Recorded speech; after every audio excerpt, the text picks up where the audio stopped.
Hi hello എല്ലാവർക്കും നമസ്കാരം. ഇന്ന് നമ്മൾ ചെയ്യാൻ പോകുന്നത് എല എന്ന് പറയുന്ന ഒരു ഹൊറർ മൂവിയാണ്. ഇതിൻ്റെ ക്ലൈമാക്സ് നമ്മൾ ഒരിക്കലും എക്സ്പെക്റ്റ് ചെയ്യാത്ത ഒരെണ്ണമാണ്. മൂവി എക്സ്പ്ലനേഷൻ കേട്ടിട്ട് ഇതേ ക്ലൈമാക്സ് എക്സ്പെക്റ്റ് ചെയ്തവരുണ്ടെങ്കിൽ ഒന്ന് കമൻറ്റ് ചെയ്യണേ. നമുക്ക് നേരെ വീഡിയോയിലേക്ക് പോകാം. സിനിമയുടെ തുടക്കം കാണിക്കുന്നത് ഒരു പയ്യൻ തൻ്റെ വീടിൻ്റെ പുറത്തേക്ക് ഇറങ്ങുന്നതാണ്. അവൻ്റെ പേര് എലൈ മില്ലർ. ഇറങ്ങിയ വഴി അവനൊരു ദീർഘനിശ്വാസമൊക്കെ ഇടുന്നുണ്ട്. കുറേ നാളുകൾക്ക് ശേഷം നമ്മൾ പുറത്തിറങ്ങി വെളിച്ചം കാണുന്നത് പോലെ. അപ്പോൾ ദൂരെ മിന്നായം പോലെ അവന് തൻ്റെ അച്ഛനെയും അമ്മയും കാണാം. അവൻ അവരുടെ അടുത്തേക്ക് ഓടാണ്. ഒന്ന് രണ്ട് അടി നടക്കുമ്പോഴത്തേക്കും അവന് പെട്ടെന്ന് ചുമയ്ക്കാൻ തുടങ്ങും. അത് ശ്വാസം കിട്ടാത്തതുപോലെ ആൾ പെടയാണ്. ശരീരവും മുഖമൊക്കെ ഇങ്ങനെ ചുമന്ന് വരാണ്. അപ്പോൾ ആൾ ഒച്ച വയ്ക്കുന്നുണ്ട്, ഡാഡി ഓടി വരണേ, എനിക്ക് ദേഹമൊക്കെ പൊള്ളുന്നു. അത് കഴിഞ്ഞ് കാണിക്കുന്നത് എലൈ ഞെട്ടി എണീക്കണതാണ്. ആളൊരു സ്വപ്നം കണ്ടതായിരുന്നു. അപ്പോൾ നമ്മളെ കാണിക്കുന്നുണ്ട് ആ കുട്ടി കിടക്കുന്ന സ്ഥലം. ഒരു പ്ലാസ്റ്റിക് കൊണ്ട് കൂടാരം പോലെയൊക്കെ ഉണ്ടാക്കി അതിൻ്റെ ഉള്ളിലാണ് ആൾ കിടക്കുന്നത്.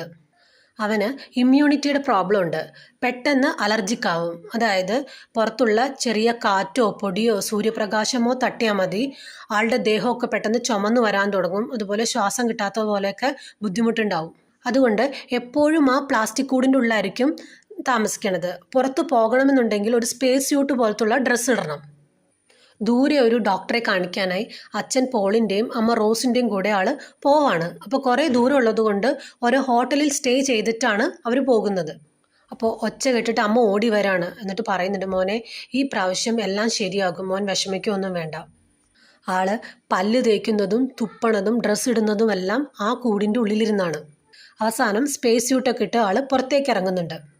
വണ്ടിയിൽ കയറാൻ പോകാണ്. അപ്പോൾ ഈ ഹോട്ടലിൻ്റെ പുറത്തായിട്ട് കുറച്ച് ഒരു ഗ്യാങ് ആൾക്കാർ ഇരിപ്പുണ്ട്. അവർ എലൈ പോകുന്ന വഴി അവനെ കളിയാക്കുന്നുണ്ട്. ഇതെന്താ സ്പേസ് സ്യൂട്ടൊക്കെ ഇട്ടിട്ട് യുറാനസിൽ നിന്ന് വന്നതാണോ? അതിലൊരുത്തൻ ഒരു പടക്കമൊക്കെ പൊട്ടിച്ചിട്ട് എലയുടെ അടുത്തേക്കിടും. അവൻ പേടിച്ച് താഴെ വീഴും. വീഴുന്ന സമയത്ത് അവൻ്റെ സ്യൂട്ട് ഒന്ന് കീറുന്നുണ്ട്. അപ്പോഴേക്കും ആൾക്ക് ശ്വാസം മുട്ടാനും ദേഹമൊക്കെ ഇങ്ങനെ ചുമന്നു വരാനും തുടങ്ങും. അമ്മയും അച്ഛനും ഓടി വന്ന് ആ കീറിയ സ്ഥലം ടേപ്പ് വെച്ച് ഒട്ടിക്കുകയാണ്. അത്ര പോലും കാറ്റ് അവന് കടന്നുകൂടാ ദേഹത്തേക്ക്. ഒടുവിൽ ആൾ നോർമലാവും. അങ്ങനെ അവർ വണ്ടി കയറി പോവാണ്. അങ്ങനെ നമ്മളെ ഈ പോകുന്ന വഴി കാണിക്കുന്നുണ്ട് ഒരു വിജനമായ സ്ഥലം. ഒരു വീടോ മനുഷ്യനോ ഒന്നുമില്ല. കുറച്ച് ദൂരം പോയി കഴിയുമ്പോൾ എലൈ ഒരു വീട് കാണും. അതിൻ്റെ മുമ്പിൽ ഒരു പെൺകുട്ടി ഊഞ്ഞാലാടിക്കൊണ്ടിരിക്കുന്നുണ്ടാവും. എലൈ അവളെ നോക്കി ചിരിക്കുന്നുണ്ട്. അവസാനം അവർ ആ ഹോസ്പിറ്റലിലെത്തും. അപ്പോൾ ഈ ഹോസ്പിറ്റൽ എന്ന് പറയുമ്പോൾ ഒറ്റപ്പെട്ട ഒരു വലിയ വീട് പോലത്തെ സെറ്റപ്പാണ്. അപ്പോൾ എലൈ ചോദിക്കുന്നുണ്ട്, ഇവിടെയാണോ നമ്മൾ ഇനി താമസിക്കാൻ പോകുന്നത്? അപ്പോൾ അച്ഛൻ പറയാണ്, കുറച്ച് നാളത്തേക്ക് നമ്മൾ ഇവിടെയാണ് താമസിക്കുന്നത്. അവർ ആ വീട്ടിലേക്ക് കയറാണ്. ആദ്യം ചെല്ലുന്നത് എലയാണ്. ഒരു ലേഡി ഡോക്ടറും 2 നഴ്സുമാരും ഇവരെ സ്വീകരിക്കാനായിട്ട് അവിടെ നിൽക്കുകയാണ്. അപ്പോൾ ഡോക്ടർ സ്വയം പരിചയപ്പെടുത്താണ്, എൻ്റെ പേര് ഡോക്ടർ ഹോൺസ്, ഇത് സിസ്റ്റർ മാർസലാന, ഇത് ഗബ്രിയല. അത് കഴിഞ്ഞ് അച്ഛനും അമ്മയും പുറകെ വരികയാണ്. അപ്പോൾ എല്ലാവരും അങ്ങോട്ടും ഇങ്ങോട്ടും പരിചയപ്പെടാണ്.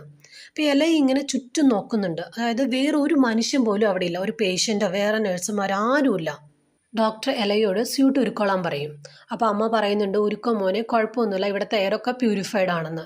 പക്ഷെ ആൾക്ക് നല്ല പേടിയാവുന്നുണ്ട്. അപ്പോൾ ഡോക്ടർ പറയും നിർബന്ധിക്കൊന്നും വേണ്ടാന്ന്. എന്നിട്ട് അവരെ മുകളിലത്തെ മുറി കാണിച്ചു കൊടുക്കാൻ കൊണ്ടുപോവാണ്. അപ്പോൾ പോകാൻ നേരം എല നോക്കുമ്പോൾ ഈ സിസ്റ്റർമാർ ഇവനിങ്ങനെ വല്ലാത്ത രീതിയിൽ നോക്കുന്നുണ്ട്. അപ്പോൾ പോകുന്ന വഴി ഡോക്ടർ ഈ ട്രീറ്റ്മെൻറ്റിൻ്റെ ഡീറ്റെയിൽസ് ഒക്കെ പറഞ്ഞു കൊടുക്കുകയാണ്. അപ്പോൾ എലയും ഡോക്ടറോട് ഒരുപാട് സംശയങ്ങൾ ഇങ്ങനെ ചോദിക്കുകയാണ്. അവസാനം ചോദിക്കുകയാണ്, നിങ്ങൾ ട്രീറ്റ്മെൻറ്റ് നടത്തിയ എല്ലാ പേഷ്യൻസും ക്യൂർ ആയോ എന്ന്. ഡോക്ടർക്ക് ആ ചോദ്യം അത്ര ഇഷ്ടപ്പെടില്ല. എന്നാലും പറയും, പേടിക്കേണ്ട, നിൻ്റെ അസുഖമൊക്കെ ഞാൻ മാറ്റിത്തരാമെന്ന്. ഡോക്ടർ എലയ്ക്ക് അവൻ്റെ മുറി കാണിച്ചു കൊടുക്കുന്നുണ്ട്. അവിടെ വെച്ചിട്ട് അവൻ ആ സ്പേസ് സ്യൂട്ട് അഴിക്കുകയാണ്. അപ്പോൾ റോസ് ഓടി വന്ന് അവനെ ഹെൽപ്പ് ചെയ്യുന്നുണ്ട്. അപ്പോൾ ഈ അമ്മയ്ക്കാണെങ്കിൽ ഒരുപാട് സങ്കടമാണ് മോൻ്റെ അവസ്ഥ ഓർത്തിട്ട്. സ്പേസ് സ്യൂട്ടൊക്കെ അഴിച്ചു മാറ്റിയിട്ട് ആൾക്ക് കുഴപ്പമൊന്നുമില്ല. അവർക്ക് ഒരുപാട് സന്തോഷം. കുറേ വർഷങ്ങൾക്ക് ശേഷം അവർ എലയെ കെട്ടിപ്പിടിച്ച് ഉമ്മ വയ്ക്കുകയാണ്. പിന്നെ നമ്മളെ കാണിക്കുന്നത് രാത്രി എലൈ കുളിക്കുന്നതാണ്. ആൾക്ക് ഇപ്പോൾ ഭയങ്കര സന്തോഷം വന്നിട്ട്. കാരണം കുറേ നാളുകൾക്ക് ശേഷമാണ് ആളൊന്ന് കുളിക്കണത്. അതുവരെ ഈ നനഞ്ഞ തുണി വെച്ച് ഇങ്ങനെ തുടയ്ക്കുള്ളായിരുന്നു. ആ പ്ലാസ്റ്റിക് കൂട്ടിലായത് കാരണം പുറത്തേക്ക് വരാൻ പറ്റില്ലായിരുന്നു. കുളിയൊക്കെ കഴിഞ്ഞ ആൾ ഉറങ്ങാൻ കിടക്കാണ്. അപ്പോൾ മുകളിൽ നിന്ന് വല്ലാത്ത ഒരു ഒച്ചയൊക്കെ കേൾക്കുന്നുണ്ട്. ആൾക്ക് ചെറുതായിട്ട് പേടിയാവുന്നുണ്ട്. അപ്പോൾ എഴുന്നേറ്റ് വിൻഡോസിൻ്റെ അടുത്തേക്ക് പോകുകയാണ്. അപ്പോൾ ഈ വിൻഡോ എന്ന് പറഞ്ഞാൽ എല്ലാം ഗ്ലാസ് വിൻഡോസാണ്. അപ്പോൾ പുറത്തൊരു ഈയാമ്പാറ്റ വന്നിട്ട് ഈ വിൻഡോസിൽ ഇരിക്കുകയാണ്. അപ്പോൾ അതും നോക്കി ആളിങ്ങനെ നിൽക്കുകയാണ്. അങ്ങനെ നിൽക്കുമ്പോൾ ആരോ തൻ്റെ അടുത്ത് വന്നിട്ട് ഇങ്ങനെ ശക്തമായിട്ട് ശ്വസിക്കണ പോലെ ഒച്ച കേൾക്കുകയാണ്. അപ്പോൾ അവരുടെ ശ്വസിക്കുന്ന വായുവിൻ്റെ ആ ഗ്ലാസ് വിൻഡോയിൽ ഇങ്ങനെ പതിയുന്നുണ്ട്. അങ്ങനെ നോക്കി നിൽക്കുമ്പോൾ പെട്ടെന്ന് 4 വിരലുകളുടെ പാട് ആ ഗ്ലാസ് വിൻഡോയിൽ വരികയാണ്. അല്ലെങ്കിൽ ഞെട്ടിപ്പോകും. ഓടിച്ചെന്ന് അന്ന് അച്ഛൻ്റെ അമ്മയുടെയും കൂടെയാണ് ആൾ കിടക്കുന്നത്. പിറ്റേ ദിവസം ഡോക്ടറെ കാണുമ്പോൾ ആൾ പറയുന്നുണ്ട് എൻ്റെ മുറിയിൽ എന്തോ ഉണ്ടെന്ന്. അപ്പോൾ ഡോക്ടർ പറയും അത് നീ ചിലപ്പോൾ സ്വപ്നം കണ്ടതായിരിക്കും, അല്ലെങ്കിൽ ഈ കഴിക്കുന്ന മെഡിസിൻസിൻ്റെ ഇഫക്റ്റ് ആയിരിക്കും. അങ്ങനെ ട്രീറ്റ്മെൻറ്റ് കൊണ്ടുപോവാണ്. അപ്പോൾ അച്ഛനും അമ്മയൊക്കെ പുറത്താണ് നിൽക്കുന്നത്. ഒരു ഓപ്പറേഷൻ തിയേറ്റർ സെറ്റപ്പാണ് ആ മുറി. അപ്പോൾ ഇലയെ വേഗം തന്നെ അവർ തിയേറ്റർ ഡ്രസ്സൊക്കെ ഇടിച്ചിട്ട് ഫോട്ടോ എടുക്കുന്നുണ്ട്. അപ്പോൾ ആൾക്ക് നല്ല പേടിയുണ്ട്. എന്നിട്ട് ഇങ്ങനെ ഓരോരോ ചോദ്യങ്ങൾ ചോദിച്ചുകൊണ്ടിരിക്കുകയാണ്. അപ്പോൾ ഒരു സിസ്റ്റർ പറയാണ്, വല്ലാത്ത രീതിയിൽ നിന്ന് പറയാണ്, ഒരുപാട് സംശയങ്ങൾ ചോദിക്കുന്ന ഒരു കുട്ടി ഇവിടെ ഉണ്ടായിരുന്നു, അവൻ എന്താ സംഭവിച്ചതെന്ന് അറിയാമോ? പിന്നെ ഇലയൊന്നും ചോദിക്കില്ല. ആളുടെ കൈയും കാലും ഒക്കെ കെട്ടി ടേബിളിൽ കിടത്തിയേക്കാണ്. എലൈ പറയുന്നുണ്ട്, 4 വർഷങ്ങൾക്ക് മുമ്പാണ് എനിക്ക് ഈ അസുഖം തുടങ്ങിയത്. ഡോക്ടറാണെങ്കിൽ അവൻ്റെ അസുഖം എന്താണെന്നും എന്ത് ട്രീറ്റ്മെൻറ്റാണ് ചെയ്യാൻ പോകണമെന്നൊക്കെ അവനിങ്ങനെ ഡീറ്റെയിൽ ആയിട്ട് പറഞ്ഞു കൊടുത്തുകൊണ്ടിരിക്കുക. ഒരു നീല കുപ്പി കാണിച്ചിട്ട് പറയാണ്, കണ്ടോ ഈ മരുന്ന് ഞാൻ നിനക്ക് ഇഞ്ചെക്റ്റ് ചെയ്യാൻ പോവാണ്, ഒരു മാജിക് പോലെ ഇതെല്ലാം ശരിയാക്കി തരും. പ്രൊസീജിയർ ചെയ്തുകൊണ്ടിരിക്കുക ഡോക്ടർ എലയുടെ അടുത്ത് കൗണ്ട് ചെയ്യാൻ പറയും. കുറച്ച് കൗണ്ട് ചെയ്യുമ്പോൾ അവൻ മിററിൽ ഒരു കുട്ടിയുടെ പ്രേതത്തെ കാണാണ്. അതോടുകൂടി പേടിച്ച ആളുടെ ബോധം പോകും. എലൈ കണ്ണു തുറക്കുമ്പോൾ താൻ മുറിയിൽ ട്രിപ്പൊക്കെ ഇട്ട് കിടക്കാണ്. ആളത് അഴിച്ചു മാറ്റും. പെട്ടെന്ന് വിൻഡോയിൽ എന്തോ തട്ടണ ഒച്ച. ചെന്ന് നോക്കുമ്പോൾ താഴെ ഒരു പെൺകുട്ടി നിൽക്കണു. അതെന്നാ ഊഞ്ഞാലിൽ ആടിക്കൊണ്ടിരുന്ന പെൺകുട്ടിയായിരുന്നു. അവനോട് അങ്ങോട്ട് ചെല്ലാൻ പറഞ്ഞ് വിളിക്കുകയാണ്. ഒരു ടോർച്ച് എടുത്തുകൊണ്ട് ആരും കാണാതെ ട്രീറ്റ്മെൻറ്റ് റൂമിൻ്റെ സൈഡിൽ കൂടെ താഴേക്ക് ചെല്ലാണ്. അങ്ങനെ രണ്ടുപേരും കൂടി സംസാരിക്കുകയാണ്. ഇവനകത്തും ആ കുട്ടി പുറത്തും. ആ കുട്ടി പറയാണ്, എൻ്റെ പേര് ഹെയ്ലി. നിന്നോട് അവരെന്താ പറഞ്ഞത്? പുറത്ത് വന്ന അലർജി വരുമെന്നാണോ? നീ ഇതുവരെ പുറത്തേക്ക് പോയിട്ടില്ലേ? അപ്പോൾ എലൈ പറയുന്നുണ്ട്, എനിക്ക് ജനിച്ചപ്പോൾ കുഴപ്പമൊന്നും ഉണ്ടായിരുന്നില്ല. 4 വർഷം മുമ്പാണ് ഈ അസുഖം തുടങ്ങിയത്. ആ കുട്ടി എലൈക്ക് ഒരു മാജിക് ഒക്കെ കാണിച്ചു കൊടുക്കുന്നുണ്ട്. രണ്ടുപേരും നല്ല കൂട്ടായി. എലൈ പറയാണ്, നീ അകത്തേക്ക് വാ, ഞാൻ അച്ഛനോട് പറയാം. ആ പെൺകുട്ടി പറയാണ്, ഞാനൊന്നും അകത്തേക്ക് വരില്ല, പേടിപ്പിക്കാൻ വേണ്ടി പറയണതല്ല, ഈ സ്ഥലം അത്ര നല്ലതല്ല, ഇത് നടത്തുന്ന ആ ഡോക്ടർക്ക് എന്നെ കണ്ടുകൂടാ, എനിക്ക് അവരെ ഇഷ്ടമല്ല, എന്നെ കണ്ട കാര്യം ആരോടും പറയണ്ട. എലൈ തിരിച്ചു വരണത് ഒരു ചെറിയ കോറിഡോറിൽ കൂടിയാണ്. പെട്ടെന്ന് ലൈറ്റൊക്കെ മിന്നി മിന്നി കത്താൻ തുടങ്ങും. കോറിഡോറിൻ്റെ 2 വശത്തുമുള്ള മുറികൾക്ക് ഗ്ലാസ് വിൻഡോസ് ആണ്. ടോർച്ച് അടിച്ച് നോക്കുമ്പോൾ ഒരു പെൺകുട്ടിയുടെ പ്രേതം മുറിയിൽ ഇങ്ങനെ എഴുന്നേറ്റ് നിൽക്കുന്നത് കാണാം. പെട്ടെന്ന് ലൈറ്റ് ഓഫ് ആകും. ആള് ബാക്കിലേക്ക് ടോർച്ച് അടിച്ച് നോക്കുമ്പോൾ ആ പ്രേതം ബാക്കിൽ നിൽക്കുകയാണ്. പേടിച്ച് ഓടാണ് എലൈ. ഈ ഓടുന്നതിൻ്റെ ഇടയ്ക്ക് ബാക്കിലേക്ക് ഇങ്ങനെ ലൈറ്റ് അടിച്ച് നോക്കുമ്പോൾ അതിങ്ങനെ അടുത്തെത്തിക്കഴിഞ്ഞു. പെട്ടെന്ന് എലൈ താഴെ വീഴും. അതിൻ്റെ പുറകിലായിട്ട് ഒരു വികൃതമായ രൂപം നിൽക്കുകയാണ്. എലൈ ഒച്ച വയ്ക്കാൻ തുടങ്ങും. അപ്പോഴേക്കും പോള് വരും. എന്നിട്ട് ചോദിക്കും, ഇവിടെ എന്താ നീ ചെയ്യണത്? എലൈ ചോദിക്കുന്നുണ്ട്, ആ പെൺകുട്ടി എവിടെയാണ്? അപ്പോൾ അച്ഛൻ ചോദിക്കുന്നുണ്ട്, ഏത് പെൺകുട്ടി? അങ്ങനെ അവർ രാത്രി ഭക്ഷണം കഴിക്കാതിരിക്കുകയാണ്. അപ്പോൾ പ്രാർത്ഥിക്കുകയാണ് എൻ്റെ ഭക്ഷണം കഴിക്കുന്നതിന് മുമ്പ്. അപ്പോൾ എലൈ പറയുന്നുണ്ട്, ഞാൻ ആ ഹാളിൽ ഒരു പെൺകുട്ടിയെ കണ്ടതാണ്, ആരും എന്നെ വിശ്വസിക്കണില്ല.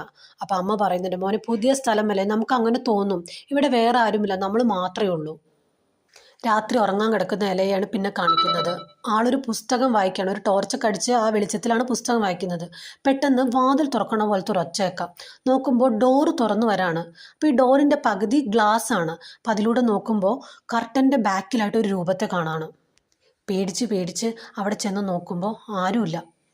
അവൻ വേഗം തന്നെ ആ ഗ്ലാസ് വിൻഡോയിൽ അവൻ്റെ പേര് എഴുതുന്നുണ്ട്, ELI. പെട്ടെന്ന് ആ മാഞ്ഞിട്ട് ഏറ്റവും അറ്റത്ത് ആരോ ഇങ്ങനെ എഴുതാണ്, അതായത് LIE. അതോടുകൂടി ചെറിയ ചെറിയ മർമറിങ് സൗണ്ടൊക്കെ കേൾക്കാൻ തുടങ്ങണം. ആള് പേടിച്ച് ബാക്കിലേക്ക് ഇങ്ങനെ പോവാണ്. ചെന്ന് ഗ്ലാസ് ഡോറിലിടിക്കും. തിരിഞ്ഞു നോക്കുമ്പോൾ ആ രൂപത്തെ കാണാണ്. പിന്നെ നോക്കുമ്പോൾ ആ രൂപം തൻ്റെ തൊട്ടടുത്ത് എത്തിക്കഴിഞ്ഞു. പെട്ടെന്ന് ഡോറിൻ്റെ അടുത്ത് നിന്ന് ഒരു കൈ വരാണ്. ഒരു പെൺകുട്ടിയുടെ പ്രേതം. അത് അവൻ്റെ കാലിൽ കയറി പിടിക്കുന്നുണ്ട്. എലൈ അലറി വിളിക്കുകയാണ്. കൈവച്ച് ഇങ്ങനെ തട്ടി മാറ്റുന്നുണ്ട്. അപ്പോഴേക്കും റോസും പോളും ഒക്കെ ഓടി വരാണ്. പോള് പറയുന്നുണ്ട്, മോനെ പേടിക്കേണ്ട, അച്ഛനാണെന്ന്. അവസാനം ആള് നോർമലാകും. ഡോക്ടർ വന്ന് മരുന്ന് കൊടുത്തിട്ട് ഉറക്കാണ് ആളെ. എന്നിട്ട് പറയുന്നുണ്ട്, ചിലപ്പോൾ മരുന്നിൻ്റെ ആവും ഇങ്ങനെയൊക്കെ തോന്നണത്. എലൈക്ക് ആദ്യം ഒന്ന് കൂടിയിട്ടേ കുറയുള്ളൂ. എസ്പെഷ്യലി നമ്മൾ പ്രൊസീജിയർ 2 തുടങ്ങാൻ പോവല്ലേ. പിറ്റേ ദിവസം സ്റ്റേജ് 2 ട്രീറ്റ്മെൻറ്റിനായിട്ട് ആളെ കൊണ്ടുപോകാണ്. അവിടെ വെച്ച് അവൻ്റെ കൈയും കാലും ഒക്കെ കെട്ടി ഒരു ഇഞ്ചക്ഷൻ കുത്തി വയ്ക്കുന്നുണ്ട്. അതോടെ ആൾക്ക് പൊള്ളാൻ തുടങ്ങും. മുഖമൊക്കെ പൊള്ളലേറ്റ് ഇങ്ങനെ ചുമന്ന് വരികയാണ്. പക്ഷെ ഡോക്ടർക്ക് ഒരു വ്യത്യാസമില്ല, ആൾ നല്ല കൂളാണ്. എന്നിട്ട് പറയുന്നുണ്ട്, ഇങ്ങനെയൊക്കെ ഉണ്ടാവും, പേടിക്കൊന്നും വേണ്ടെന്ന്. അത് കഴിഞ്ഞ് ട്രീറ്റ്മെൻറ്റൊക്കെ കഴിഞ്ഞ് ഡോക്ടർ പുറത്ത് വരും. അപ്പോൾ റോസ് ചോദിക്കുന്നുണ്ട്, ഞാൻ കൊച്ചിനെ ഒന്ന് കണ്ടോട്ടെ എന്ന്. ഡോക്ടർ സമ്മതിക്കില്ല. രാത്രി 3 പേരും ഭക്ഷണം കഴിച്ചുകൊണ്ടിരിക്കുകയാണ്. അപ്പോൾ എല്ലാം പറയുന്നുണ്ട്, എനിക്കിനി ഇവിടെ നിൽക്കണ്ട, എനിക്ക് ഡോക്ടറെ അത്ര വിശ്വാസമില്ല, എൻ്റെ കണ്ടീഷനാണെങ്കിൽ കൂടുതൽ മോശമായിട്ടാണ് എനിക്ക് തോന്നുന്നത്, അവരെന്തോ ഒളിക്കുന്നുണ്ട്. പോൾ ഒച്ച വയ്ക്കുകയാണ്. എന്നാൽ വാ പോകാം വീട്ടിലേക്ക്. വീട്ടിൽ പോയിട്ട് ആ പ്ലാസ്റ്റിക് കൂടിൻ്റെ ഉള്ളിൽ തന്നെ ജീവിതകാലം മുഴുവൻ കഴിയാം. പിന്നെ ഇലയൊന്നും മിണ്ടിയില്ല. അന്ന് രാത്രി വിൻഡോസിൽ എന്തോ തട്ടണ ഒച്ച കേട്ട് നോക്കുമ്പോൾ അത് ഹെയ്ലി ആയിരിക്കും. പെട്ടെന്ന് ബാത്റൂമിൽ നിന്ന് വെള്ളം വീഴുന്ന സൗണ്ട് കേൾക്കാണ്. ആരെയും കാണില്ല. വാഷ് ബേസിനിലെ കണ്ണാടി തുടയ്ക്കുമ്പോൾ അതിലൊരു രൂപത്തെ കാണാണ്. പെട്ടെന്ന് കർട്ടൻ്റെ പുറകെ നിന്ന് 2 കൈകൾ വരാണ്. ആൾ ഓടി ഡോർ തുറക്കാൻ നോക്കുന്നുണ്ട്, പറ്റണില്ല. നോക്കുമ്പോൾ ഈ രൂപം ഇങ്ങനെ അടുത്തേക്ക് ഓടി വരാണ്. വേഗം ചെന്ന് കബോർഡിൽ കയറി ഡോർ ഒച്ചയൊക്കെ ഇലയ്ക്ക് കേൾക്കാം. ഇലയാണെങ്കിൽ അകത്തിരുന്ന് അലറി കരയാണ്. അവസാനം അത് കബോർഡ് മറച്ചിടും. കുറച്ച് കഴിഞ്ഞ് ഒച്ചയൊന്നും കേൾക്കാതായപ്പോൾ ഇല പതുക്കെ പുറത്തിറങ്ങി നോക്കും. ആ ഡോറിലൊക്കെ ഇലൈ എന്ന് മാന്തി വച്ചേക്കാണ്. പക്ഷേ ശരിക്കും നോക്കുമ്പോൾ അത് ലൈ എന്നാണ് നമ്മൾ വായിക്കുന്നത്. ഒച്ചയും ബഹളമൊക്കെ കേട്ട് എല്ലാവരും ഓടി വരുന്നുണ്ട്. ഡോക്ടർ ഇലയോട് ചോദിക്കുകയാണ്, എന്തിനാ നീ അത് ചെയ്തത്? ഇല പറയുന്നുണ്ട്, അത് ഞാനല്ല ചെയ്തത്. ഡോക്ടർ പറയാണ്, എൻ്റെ പേഷ്യൻസ് ആരും ഇതിനു മുൻപ് ഗോസ്റ്റിനെ കണ്ടതായി പറഞ്ഞിട്ടില്ല. ഇലയ്ക്ക് ദേഷ്യം വരും. അവിടെ നിന്ന് എഴുന്നേറ്റ് പോകാണ്. രാത്രി അവൻ ഹേലിയെ കാണുന്നുണ്ട്. അപ്പോൾ ഹേലി ചോദിക്കുകയാണ്, ഇന്നലെ എന്തു പറ്റി? നിന്നെ കണ്ടിട്ട് വല്ലാതിരിപ്പുണ്ടല്ലോ. ഇല പറയാണ്, എനിക്ക് തോന്നുന്നത് ഈ ഹൗസ് ഹോണ്ടഡ് ആണെന്നാണ്. എന്തൊക്കെയോ ഇവിടെ സംഭവിച്ചിട്ടുണ്ട്. ഹേലി പറയാണ്, നീ ഇവിടെ വരുന്നതിന് മുൻപ് പെറി എന്നൊരു കുട്ടി ഇവിടെ ഉണ്ടായിരുന്നു. അവനും ഇത് എന്നോട് പറഞ്ഞിട്ടുണ്ട്. അവൻ അത് ഡോക്ടർ ഹോൺസിനോടും പറഞ്ഞിട്ടുണ്ടല്ലോ. ഇല പറയാണ്, എന്നിട്ട് ഡോക്ടർ പറഞ്ഞത് വേറെ ആരും ഇതിനെക്കുറിച്ച് പറഞ്ഞിട്ടില്ല എന്നാണല്ലോ. ഹേലി പറയാണ്, പെറി എന്നോട് പറഞ്ഞു അവന് പ്രൊസീജിയർ 3 ചെയ്യാൻ പോവാണെന്ന്. അതിനുശേഷം ഞാൻ അവനെ കണ്ടിട്ടില്ല. ഇല പറയുന്നുണ്ട്, എനിക്കിവിടെ നിന്ന് എങ്ങനെയെങ്കിലും ഒന്ന് രക്ഷപ്പെട്ടാൽ മതി. ഹേലി പറയാണ്, നീ നിൻ്റെ സ്പേസ് സ്യൂട്ട് ഇട്ടിട്ട് പുറത്തേക്ക് വാ. അപ്പോൾ ഇല പറയുന്നുണ്ട്, പക്ഷേ എനിക്ക് എൻ്റെ പാരൻസ് ഇല്ലാതെ ഒന്നും ചെയ്യാൻ പറ്റില്ല. ഇതുവരെ ഞാൻ അവരില്ലാതെ പുറത്തേക്ക് ഒന്നും പോയിട്ടില്ല. പെട്ടെന്ന് ലൈറ്റ് കെടാനും മിന്നാനും തുടങ്ങും. ഡോറ് തുറക്കണ ഒച്ച കേൾക്കാണ്. ഇപ്പോൾ വരാമെന്നും പറഞ്ഞ് ഇല ഹോളിലേക്ക് ചെല്ലാണ്. പെട്ടെന്ന് അവൻ്റെ ഉടുപ്പിൻ്റെ ഉള്ളിൽ എന്തോ ഉള്ളതുപോലെ അത് അവനെ താഴേക്ക് വലിച്ചുകൊണ്ട് പോവുകയാണ്. അവൻ ആ ഗ്ലാസ് വിൻഡോയിലൂടെ നോക്കുമ്പോൾ 3-4 പേര് ചേർന്ന് അവനെ ഇങ്ങനെ വലിച്ചുകൊണ്ട് പോകുന്നുണ്ട്. ഇടയ്ക്ക് ഓടി രക്ഷപ്പെടാൻ നോക്കുമെങ്കിലും അത് അവനെ ആദ്യം വന്ന ചേംബറിൻ്റെ ഉള്ളിൽ കൊണ്ടുവന്നിടാണ്. എന്നിട്ട് അവർ തിരിച്ചു പോകും. അതിൻ്റെ ഉള്ളിൽ ആൾക്ക് ശ്വാസം കിട്ടാത്ത പോലെ അസ്വസ്ഥത വരാൻ തുടങ്ങുകയാണ്. പെട്ടെന്ന് ഡോക്ടർ ഹോൺസ് വന്ന് അവനെ പുറത്തേക്കിടും.